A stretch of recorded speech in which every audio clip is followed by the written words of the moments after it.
Hello friends, welcome to our new series of internal security where we are discussing GS paper 3 topic internal security challenges for India.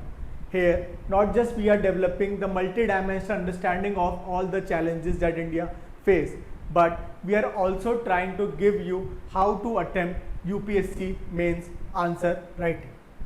In this segment, we'll discuss all the topics related to internal security in our old debate format. For this, I want to call on this platform Mr. Sameer Pandey, expert in political matters and internal security affairs. Thank you Shubham, thank you. तो sir, जो हमारा जो topic था last time भी हमने उससे आगे continue करेंगे। देखिए लास्ट टाइम जो हमारा पूरा का पूरा टॉपिक हमने देखा, we have discuss the definition for internal security. आपका इंटरनल सिक्योरिटी क्या है उस पर हमने पूरा का पूरा डिस्कशन देखा आपका। फिर हमने एट्रीब्यूट्स देखे, कंपोनेंट्स देखे कि how what all the are the components of internal security, law and order क्या है, पब्लिक ऑर्डर क्या है, उन सब में डिफरेंस देखा आपका कहीं ना कहीं हमने। फिर उसके बाद we have discuss the differences between internal security, external security में हमने आपका डिफरेंस देखा, ठीक है, इंटरनल सिक्योरिटी, एक्सटर्नल सिक्योरिटी देखा। फिर हमने आपका देखा कि कैटेगराइजेशन आपका कैसे कौटिल्य साहब ने आपके करी थी, आपके थ्रेड्स की क्लासिफिकेशन देखी थी। आज जो हमारा मेजर चीज हम लोग अब यहाँ से स्टार्ट करने वाले हैं वो है आपके मेजर चैलेंजेस, कि क्या इंटरनल सिक्योरिटी के challenges India is facing today और कैसे इनका एवोल्यूशन देखने को मिल रहा है आपका कंटेम्परेरी टाइम पीरियड। अब देखिए इसमें थोड़ा सा मैं आपको ब्रीफ में बताया तो देखिए what all challenges we are facing right now.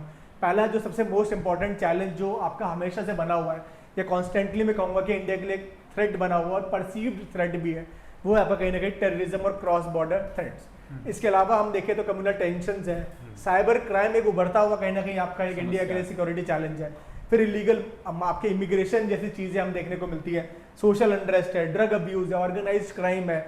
Organise crime के अंदर ही आपका sir drug trafficking, weapon smuggling, human trafficking, वो सारी चीज़ें आती है। देन अभी जो इंपॉर्टेंट एक और टॉपिक जो हम इंटरनल सिक्योरिटी का देखने वाले हैं वो आपका लेफ्ट विंग एक्सट्रीमिज्म या उसी से रिलेटेड जैसे आपको एक खालिस्तानी मूवमेंट या और भी आपका इंसर्जेंसी थ्रेट्स देखने को मिलेंगे। सो अब हम यहाँ से आपका आज का अपनी क्लास स्टार्ट करने वाले हैं, तो आप थोड़ा सा हमें इसके बारे में ब्रीफली बता सकते हैं कि what major challenges India is facing today. देखिए, अगर इसके इवोल्यूशन को देखा जाए तो जो इंटरनल सिक्योरिटी के चैलेंजेस का इवोल्यूशन है, at the time of independence itself कुछ समस्याएं हमारे देश में उभरनी शुरू हो गई। First was related to division of India and Pakistan, और उसी के साथ आप देखें कि जैसे भारत और पाकिस्तान का विभाजन होता है तो बड़े सारे हिंदू और मुस्लिमों के कत्लेआम आपके होते हैं। उसके चलते कॉम्युनल वायलेंस वहीं पे आपका शुरू होता है। कॉम्युनल वायलेंस कॉम्युनलिटी के बेसिस पे ही आपका देश बना, तो हिंसा तो बहुत ज़्यादा हुई और वो बार बार भारत में किसी न किसी रूप में आपको हिंसा देखने को मिलता है, और वो हर 10-20 साल के अंतराल पे एक हिंसा आपको देखने को मिलेगा रॉयट्स के रूप में, कॉम्युनल रॉयट्स के रूप में देखने को मिलता है। तो कॉम्युनल राइट्स का जो प्रॉब्लम है वो जो डिवाइड एंड पॉलिसी का जो रूल था ब्रिटिशर्स का 1857 के बाद, डिवाइड एंड रूल वाली जो पॉलिसी थी, वहीं से हमारे देश में ये मिला। और 1950s में ही ये चरम सीमा पे आपको देखने को मिला जब दो देश ही बन रहे हैं धर्म के नाम पे।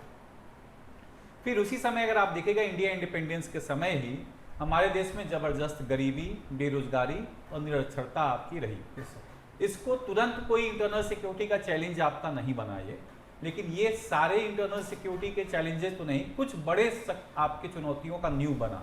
जैसे अभी हम देखेंगे 1960s में आते आते एक समस्या आएगी नक्सलवाद, और उसका न्यू आप देखिएगा कि गरीबी, बेरोजगारी और निरक्षरता रहेगा। हालांकि और भी बहुत सारी समस्याएं जब डेवलपमेंट जो डिस्पैरिटी देखने को मिली, डेवलपमेंट डेफिसिट का जो आपका मेजर कारण रहा है।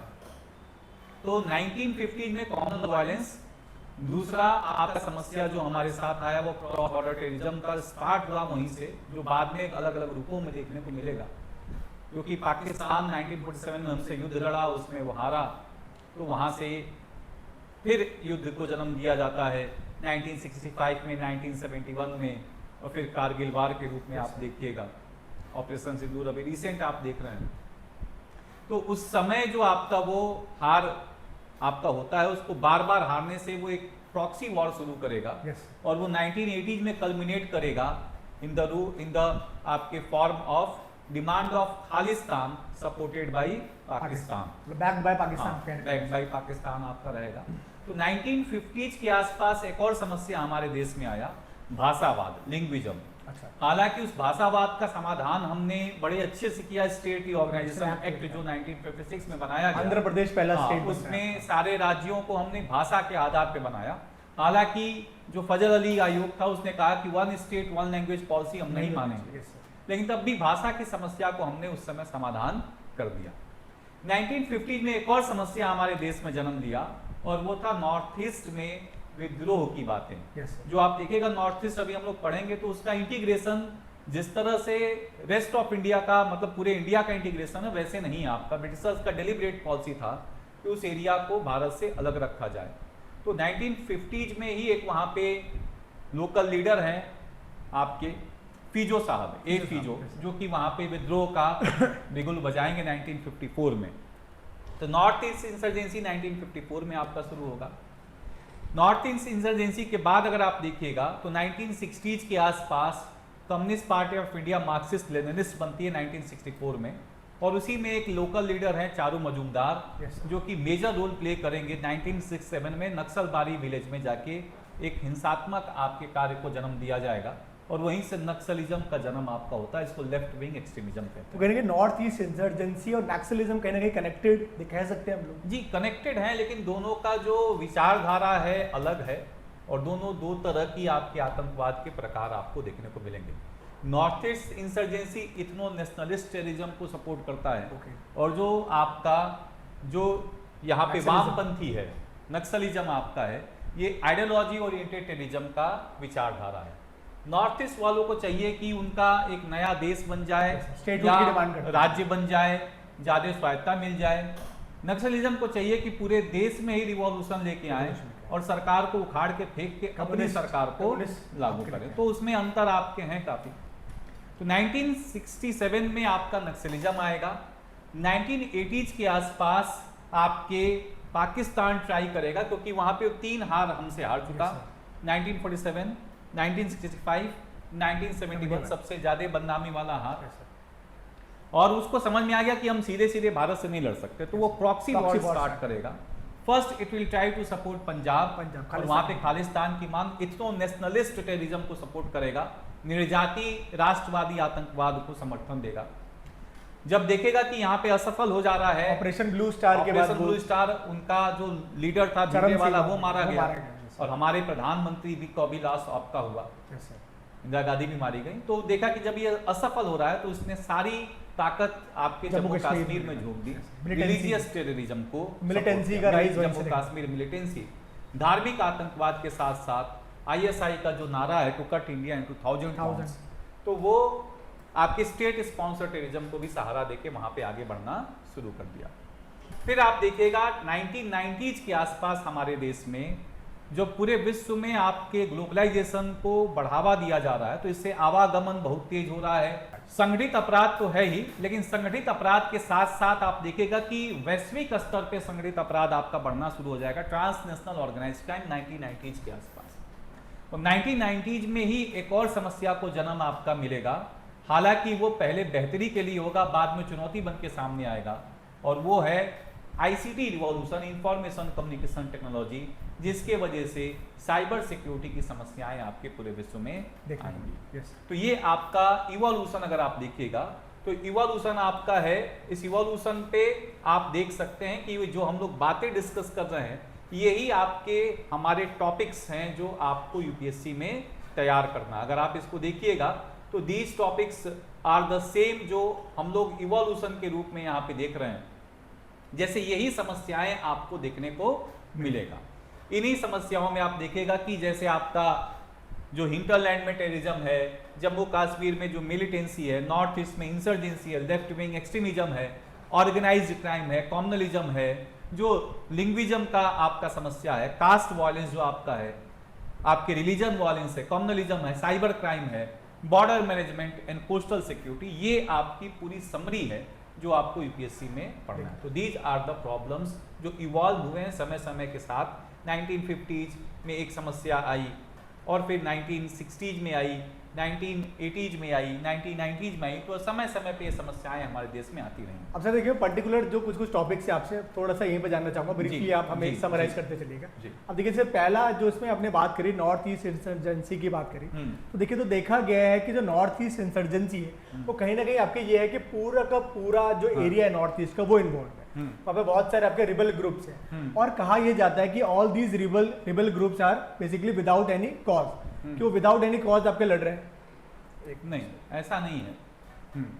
अब देखिए ये है कि आपका कि these are rebels that are violating या they are doing all the violence without any cause, किसी बिना किसी वजह के ये आपके वायलेंस कर रहे हैं। अब इसमें अगर मैं डेटा यहाँ से उठाऊं तो देखिए असम में आपको कुछ गुरिल्ला मिलिटेंट्स देखने को मिलेंगे, आपके उल्फा जैसे ग्रुप्स हैं आपके, कहीं ना कहीं नागालैंड में अभी हमने देखा आपका हाल ही में ही आपका मणिपुर जैसा राइट्स देखने को मिले कहीं ना कहीं आपके, ठीक है, तो मेघालय आपका इन्वॉल्व है। तो बेसिकली आपके जितने भी रीजन है यहाँ पे ये almost every state is involve in such kind of आपके ये जो वायलेंस है कहीं ना कहीं आपकी इंसर्जेंसी है, तो इसके बारे में अगर आप हमें कुछ कहना चाहें।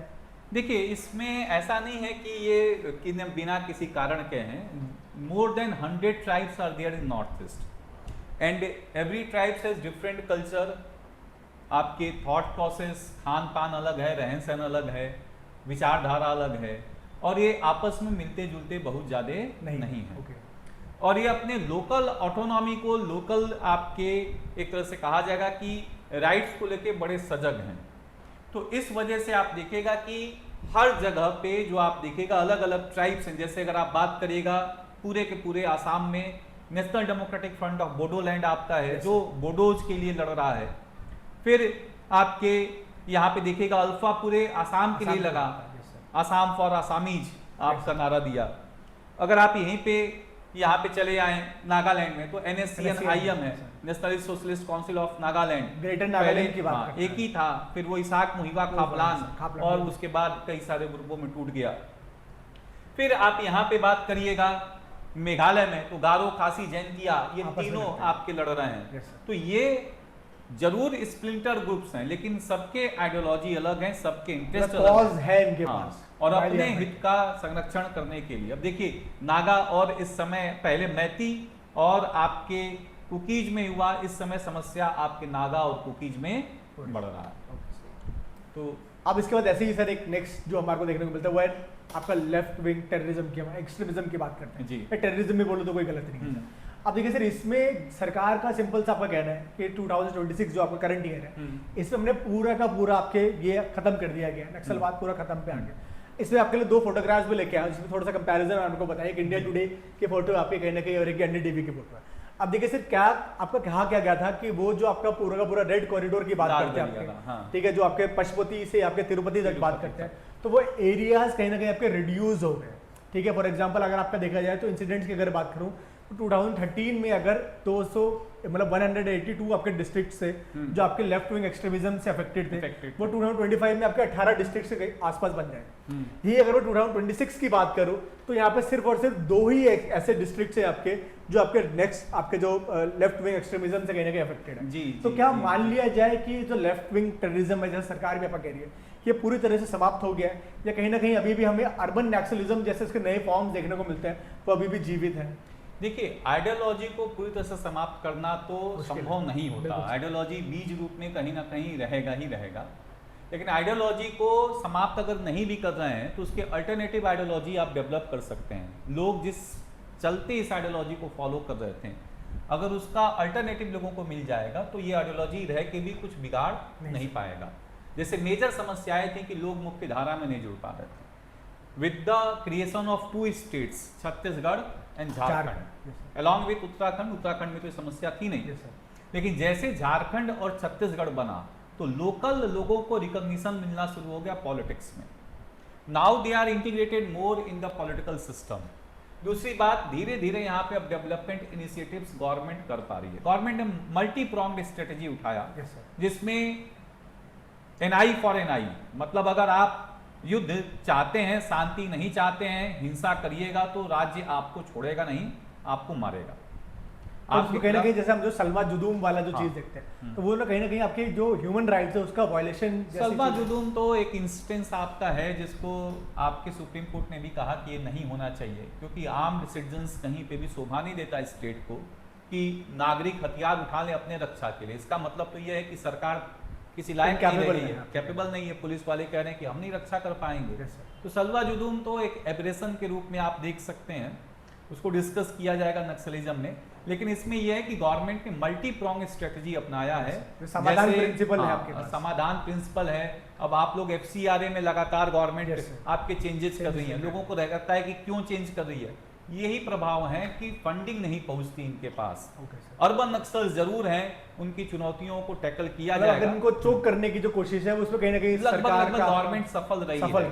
डिमोनेटाइजेशन बड़ा स्टेप हुआ, बहुत बड़ा स्टेप कहने के लिए वो कि बहुत नुकसान हुआ देश को, लेकिन उसमें जम्मू कश्मीर की मिलिटेंसी को भी धक्का पहुंचा, नक्सलिज्म को भी धक्का पहुंचा। एक और इसी में ऐसे ही टॉपिक है सर आपका, जो हम जैसे ट्रांसनेशनल ऑर्गेनाइज्ड क्राइम की बात करते हैं, तो ट्रांसनेशनल आपको इसलिए कहा जाता है बिकॉज आपके मोस्टली और भी सारे लोग जो हैं आपके अगल बगल कंट्रीज हैं, जैसे इंडिया कहीं ना कहीं आपका एक आपके मिडल पाथ में पड़ता है, जिसमें एक साइड आपका गोल्डन क्रिसेंट है, एक साइड आपका गोल्डन ट्रायंगल की बात करते हैं। अब देखिए इसमें जो मेजर प्रॉब्लम हमारे को देखने को मिलती है वो है आपका कि क्राइम जो ऑर्गेनाइज्ड क्राइम है उसका टेरर के साथ जो लिंकेज है, तो वो कहीं ना कहीं आपकी प्रॉब्लम है। तो उसके बारे में अगर आप हमें ब्रीफली बताना चाहें कि कैसे ये देखिए, ऑर्गेनाइज्ड क्राइम और टेररिज्म एक सिम्बायोटिक रिलेशनशिप पे काम करते हैं। मतलब सहचरी संबंध है। सहचरी संबंध का मतलब हम आपके दोस्त के रूप में सहचर हैं, आप हमें सहायता दीजिए, हम आपको सहायता देंगे। Organised crime is not ideology oriented. Largely organised crime the major motive is to earn money. Terrorism का मेजर मोटिव आपका कई बार आइडियोलॉजिकल होता है, पॉलिटिकल होता है, रिलीजियस होता है, जोग्राफिकल होता है। लेकिन क्योंकि 1990s के आसपास जब कोल्ड वॉर समाप्त हुआ और कोल्ड वॉर के चलते जब टेररिस्ट ग्रुप को फंडिंग बंद हो गई, जैसे आप अल-कायदा हो गया, तालिबान हो गया, अमेरिका बहुत सपोर्ट किया इनको कि आप रसिया के अगेंस्ट लड़िए। जब ये कोल्ड वॉर समाप्त हुआ, इनकी टेररिस्ट फंडिंग बंद हुई, तो अब इनको पैसे की समस्याएं आने लगी अपने ऑर्गेनाइजेशन को चलाने के लिए। तो ये फिर संगठित अपराध वाले जो कि ड्रग्स ट्रैफिकिंग कर रहे हैं, ह्यूमन ट्रैफिकिंग कर रहे हैं, आर्म्स ट्रैफिकिंग कर रहे हैं, जानवरों की तस्करी कर रहे हैं, फ्लोरा फौना की तस्करी कर रहे हैं, उनका सहारा लेना शुरू किया। और उनको भी फायदा हुआ क्योंकि ये ऐसे जगहों पे नहीं पेनिट्रेट कर पा रहे हैं जो बॉर्डर्स रिलेटेड हैं, तो ये एक दूसरे के सहचरी संबंध पे आपके काम करेंगे। अंतर भी है इन दोनों में, समानता भी है। जैसे ऑर्गेनाइज्ड क्राइम आपके मार के जल्दी वो हिंसा नहीं करता, और अगर हिंसा किया भी तो क्लेम नहीं करता कि हमने किसी को मारा है।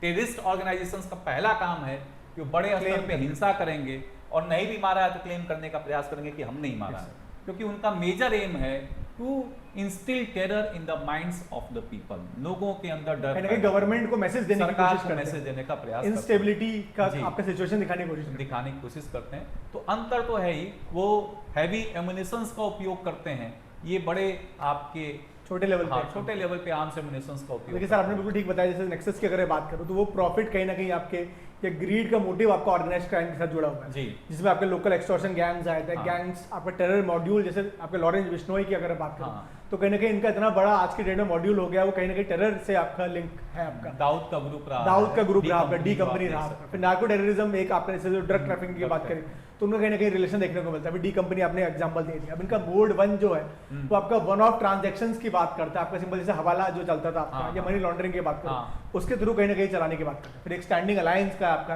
यहाँ पे ड्यूरेबल पार्टनरशिप की बात करते हैं। अभी धुरंधर मूवी में भी आपका कहीं ना कहीं आपका दिखाया है कि हाउ आपका जो पाकिस्तान का जो आपका कहीं ना कहीं जो प्रॉक्सी वॉर था उसके लिए इंडिया से ही फंडिंग होती थी। आपके कहीं ना कहीं आपके जो मुख्तार अंसारी ग्रुप है, या मुख्तार अंसारी नहीं तो आपको जो अतीक अहमद वाला जो ग्रुप है, उसमें डायरेक्ट आपको दिखाया गया है कि कैसे वो सारे के सारे ऑर्गेनाइज क्राइम करते थे और उसके थ्रू आपका रिक्रूटमेंट होता था आपका प्रॉक्सी वॉर्स के। फिर आपका फुल कन्वर्जेंस तो हमें अपने इजीली बताया। देखिए, इसमें ऐसा भी होता है कि ऑर्गेनाइज्ड क्राइम के ग्रुप टेररिस्ट का रूप ले लिया, टेररिस्ट का रूप ऑर्गेनाइज्ड क्राइम का रूप, ऑर्गेनाइज्ड क्राइम के संगठन का रूप ले लिया। ये कई बार चेंज होते हुए देखने को, जैसे डी कंपनी तो जो आपका है वो कहीं ना कहीं वही है आपका कि एक ऑर्गेनाइज्ड आपका क्राइम से स्टार्ट हुआ, और फिर कहीं ना कहीं टेरर मॉड्यूल आपका मुंबई बम ब्लास्ट में 1993 का जो बम ब्लास्ट पूरी तरह से इनका सहयोग रहा।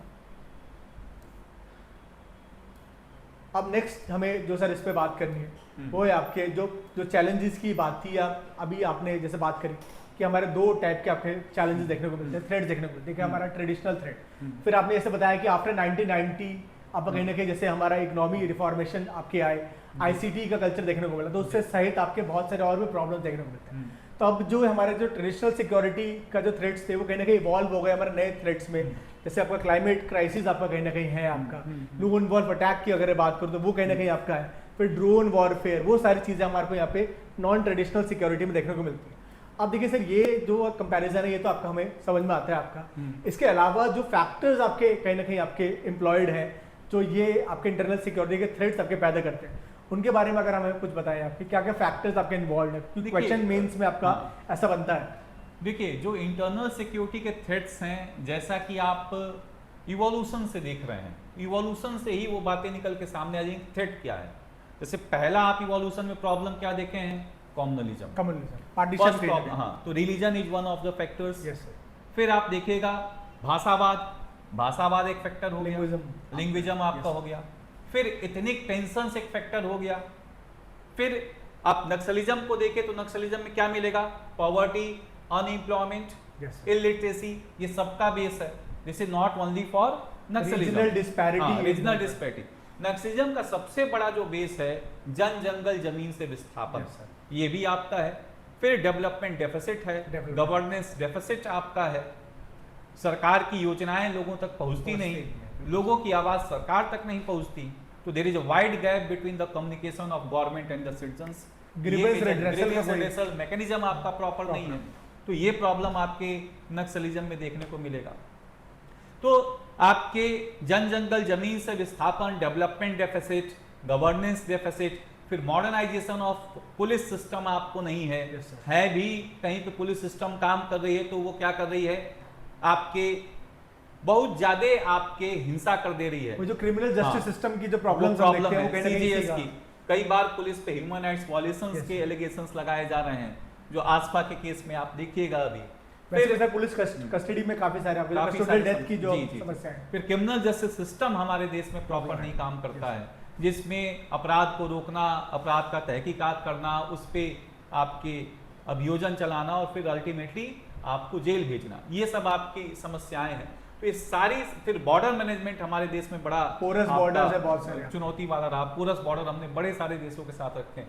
म्यांमार के साथ 16 किलोमीटर अंदर, 16 किलोमीटर उनके आप बाहर जा सकते हैं। FMR regime, free movement regime आपका रहा। नेपाल अभी भी ओपन बॉर्डर, रोटी बेटी का रिश्ता बना के रखा है। और बांग्लादेश में भी सर अभी कहीं ना कहीं, अभी जब तक रिजीम चेंज नहीं हुआ तो पोरस बॉर्डर्स वहां पे भी एक प्रॉब्लम, अब जाके बॉर्डर फेंसिंग हो रही है। तो ये सब चुनौतियां लगातार भारत में आपके बनी हुई। कोस्टल सिक्योरिटी भी हमारी नहीं रही, उसका अल्टीमेटली 2008 का आपको जो हिंसा देखने को मिलेगा, मुंबई टेरर अटैक जो है। तो ये बड़े सारी समस्याएं आपकी रही हैं जो कि हमारे इंटरनल सिक्योरिटी के लिए एक चुनौती है। कहीं ना कहीं ये कह सकते हैं कि इंडिविजुअल लेवल से लेके आपके स्टेट लेवल तक बहुत सारे आपके फैक्टर्स है जो एज सच इंटरनल सिक्योरिटी के लिए आपके डिपेंडेंट है, या उनके लिए कहीं ना कहीं आपके चैलेंज या इशू बना हुआ है। जी जी, ठीक है। इंडिविजुअल लेवल पे जैसे आपने पॉवर्टी का बात करी, आपने हंगर की बात करी, कहीं ना कहीं आपके डेवलपमेंट डेफिसिट की बात करी, तो वो सारी चीजें आपके इंडिविजुअल लेवल, अनएम्प्लॉयमेंट है, इलिटरेसी है, ये सब भी कारण आपके हैं। ऑल्दो दीज आर द आपके एक तरह से root of all the problems in India, लेकिन ये इन इंटरनल सिक्योरिटी के भी कारक रहेंगे। इसके अलावा जो मेजर फैक्टर है वो बॉर्डर मैनेजमेंट आपका है, डेवलपमेंट डेफिसिट आपका है, फिर आपके गवर्नेंस डेफिसिट है, फिर क्रिमिनल जस्टिस सिस्टम की समस्याएं हैं, पोरस बॉर्डर्स हैं, बहुत सारी समस्याएं आपकी इससे जुड़ेंगी।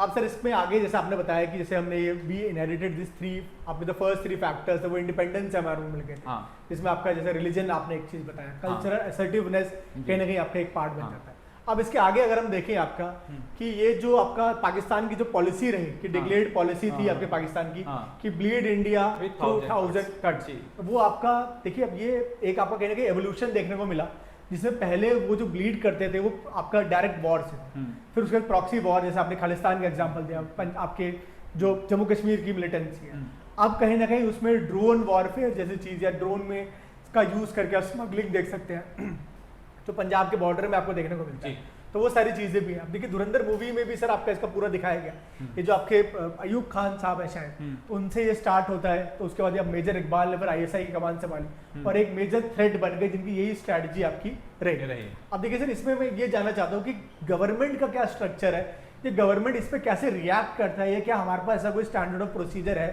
कि इन सब समस्याओं से हम डायरेक्टली लड़ सके।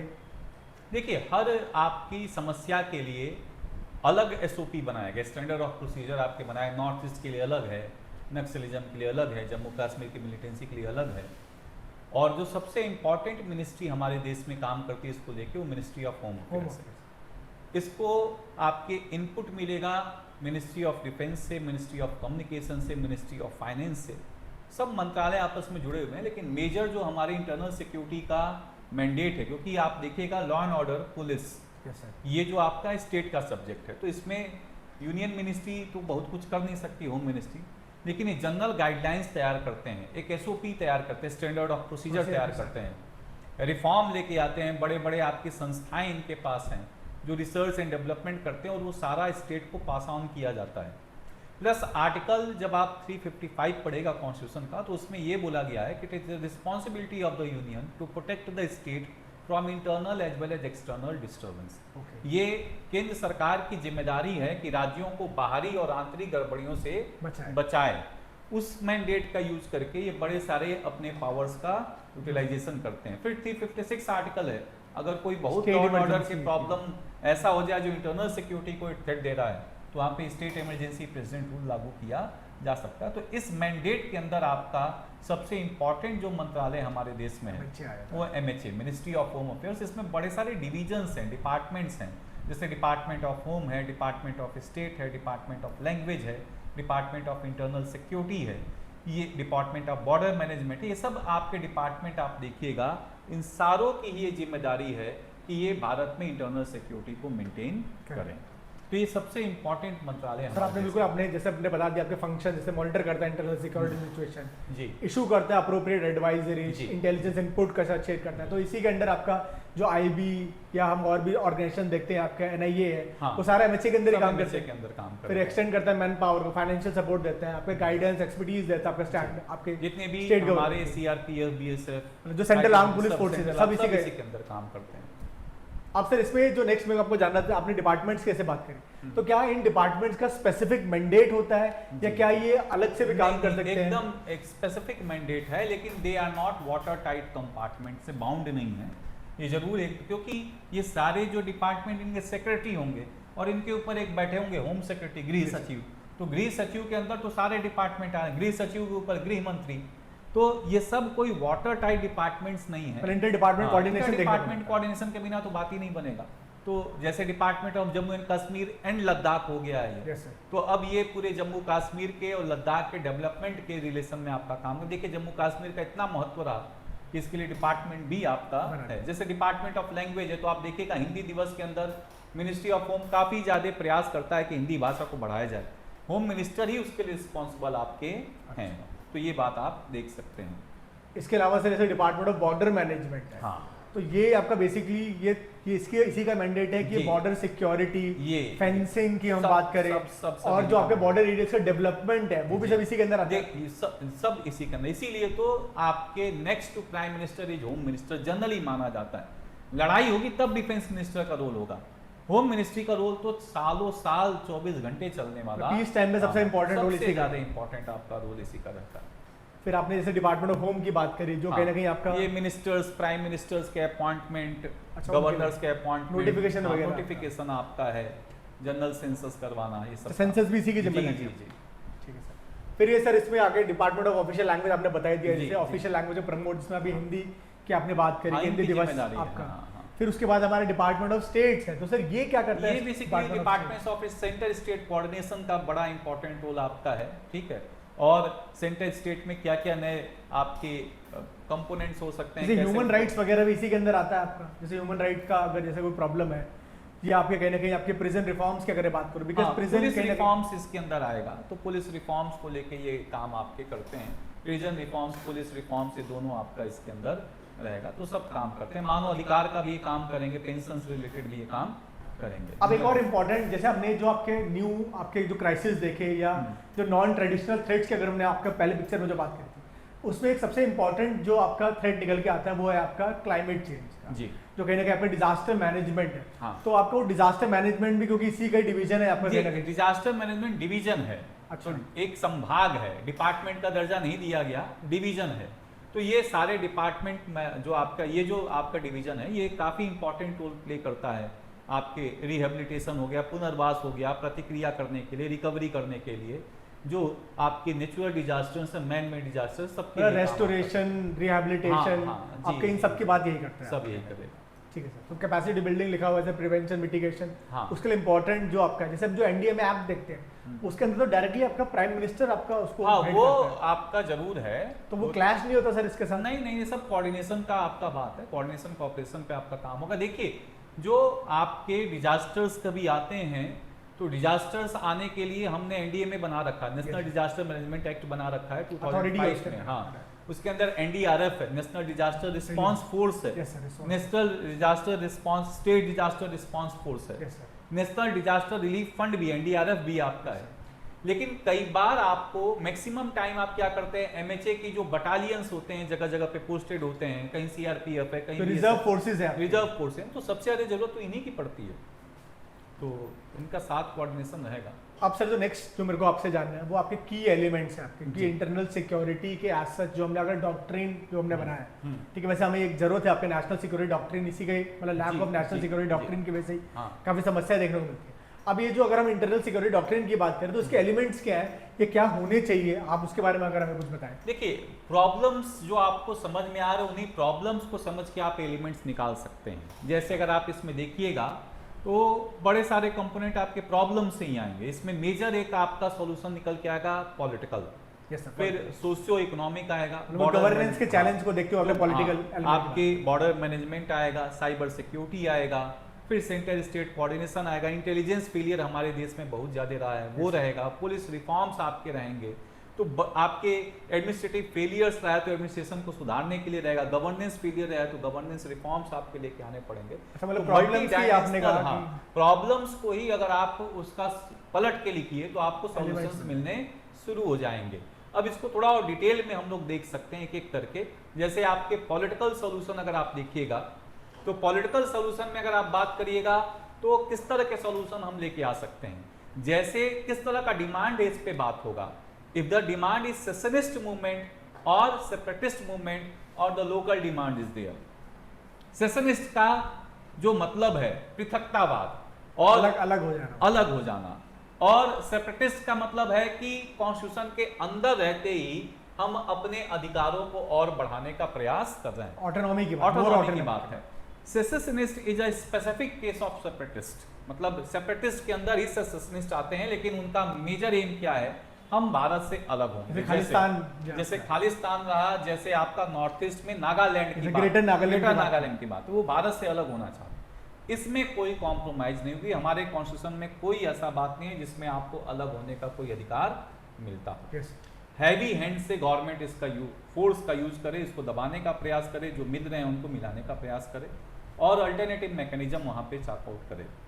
जो आपके सेपरेटिस्ट हैं, जो अलगाववाद आपके हैं, हाँ, जैसे बोडोलैंड है, तो आप संविधान के अंदर रहते हुए जो भी आप उनको स्वायत्ता दे सकते हैं। जैसे आप देखेगा कि सबसे पहला बिगुल आपका बजा नागालैंड में भारत से अलग होने का। गवर्नमेंट ने इस प्रॉब्लम को टैकल करने के लिए सबसे पहला काम किया 1963 में, नागालैंड को स्टेटहुड का दर्जा दे दिया। अब कॉन्स्टिट्यूशन में क्या मैंडेट आपको दिया जा सकता है, भाई आपको शेड्यूल 6 में, शेड्यूल 5 में डाल दें, शेड्यूल 6 में डाल दें, यूटी बना दें, मैक्सिमम आपको स्टेट बनाया जा सकता है, इसके अलावा तो और कोई पॉसिबिलिटी नहीं है। जैसे बोडोलैंड का भी हमने देखा, बोडोलैंड ऑटोनॉमस डिस्ट्रिक्ट बनाया है, तो कहने का ये तो वो आपका एक कहीं ना सॉल्यूशन है। जी जी जी। जैसे हमने असम अकॉर्ड देखा आपका, तो असम अकॉर्ड पे कहीं ना कहीं आपके जितने भी आपके सेपरेटिस्ट ग्रुप थे उनको एक जगह पे लाके डायलॉग करके उनको अपने मिलाने में की कोशिश कीजिए, तो ये पॉलिटिकल सॉल्यूशन आपका हो सकता है। इसमें अगर आप देखेगा तो एक पॉलिटिकल सॉल्यूशन है। फिर आपके किस तरह के सॉल्यूशन आप देख सकते हैं, जैसे इसमें सोशल आपके सॉल्यूशंस आपको देखने को मिलेंगे। सोशल सॉल्यूशंस में सामाजिक आर्थिक में आपको क्या देखने को मिलेगा, जो आपके यहाँ पे डिस्पैरिटी है, रीजनल डिस्पैरिटी है, या आप कहिएगा कि जो सेक्शनल डिस्पैरिटी है, डिस्पैरिटी बिटवीन डिफरेंट क्लासेज हैं, उनको टैकल किया जाए। आर्टिकल आपके 38, 39 भी ये हमारे कॉन्स्टिट्यूशन का प्रयास करता है। जो आपके इनकम इनइक्वालिटी की हम बात करते हैं, क्षेत्रीय असमानता, हाँ, क्षेत्रीय असमानता, वर्गीय असमानता जो आपके हैं, रीजनल डिस्पैरिटी को आपका टैकल किया जाए। इंक्लूसिव डेवलपमेंट आपका होना चाहिए, कास्ट इनइक्वालिटी भी इसी का पार्ट बन जाता है। सब आपके हर तरह की डिस्पैरिटी आपको टैकल करना है। Every type of disparity should be tackled. फिर अगर आप यहाँ पे देखिएगा तो आपके गवर्नेंस आपका है, प्रशासनिक आपके हैं, गवर्नेंस की जो प्रॉब्लम्स हैं जिसमें आप देखिएगा कि लार्ज स्केल करप्शन उसको मिनिमाइज किया जाए, Yes, sir. जो एलिजिबल आपके लोग हैं उनको गवर्नमेंट के प्रोग्राम्स मिलें, कोई आपके सुशासन में पिछड़ा ना रह जाए। सुशासन का सिंपल मतलब है कि जो हमारे संसाधन है उसका उपयोग लोगों के लिए प्रॉपर हो। मतलब जो आपने गुड गवर्नेंस की बात गुड जुडिशियस यूज ऑफ आपका resources for the welfare of the Citizens. Masses. तो यहाँ पे सिटीजन्स के लिए वो सारी आपकी बात हो। इसी गुड गवर्नेंस में क्रिमिनल जस्टिस सिस्टम को रिफॉर्म करना, इसी में आपके major last mile connectivity of last mile connectivity है, इफेक्टिव इंप्लीमेंटेशन ऑफ जी, जी, वो जी, सारी वो बातें सब- हम इसमें लिख सकते वो हैं। सब आप इसमें देख सकते हैं।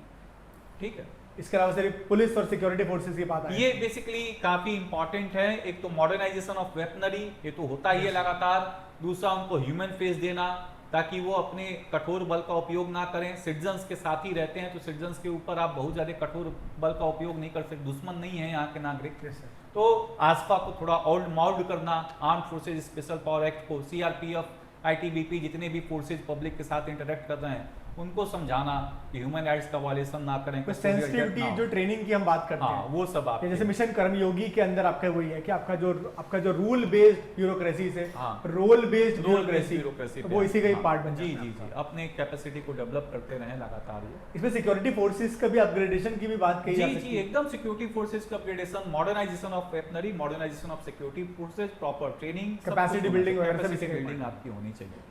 Next centre state coordination two, ये एक बहुत बड़ा एक चैलेंज रहता है। देखिए ये तो नक्सलिज्म का सबसे बड़ा चैलेंज आपका उभर के सामने आया है। इसको आप देखिएगा अभी जब नक्सलिज्म पढ़ेंगे हम लोग। दंड करण्यक रीजन है वो Yes, sir. आपके छत्तीसगढ़ वाला। छत्तीसगढ़, झारखंड, झारखंड। तेलंगाना, आंध्र MP प्रदेश, महाराष्ट्र, मध्य प्रदेश, सब उड़ीसा सबसे जुड़ता है। Yes, sir. तो जब आंध्र प्रदेश ग्रे हाउंड के जो उनके पुलिस Operation। बटालियन जब मारते थे तो ये चले जाते थे छत्तीसगढ़।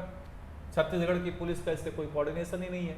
फिर सबको हॉटलाइन पे लिया गया Yes, sir. और बोला गया कि अगर ये कहीं पे भी मूव कर रहे हैं तो सारे पुलिस स्टेट वाले कोऑर्डिनेट करेंगे। तो धीरे धीरे इनका कोऑर्डिनेशन शुरू हुआ और आज देखिए नक्सलिज्म समाप्त इसीलिए हो रहा है। ओके, तो ऑपरेशन ग्रे हाउंड एक कहने के सक्सेस जी, आसूचना का सबसे बड़ा समस्या, सेंट्रल इंटेलिजेंस पास करता है, स्टेट उस पर ध्यान ही नहीं देता। Yes, sir. यही हुआ मुंबई अटैक में।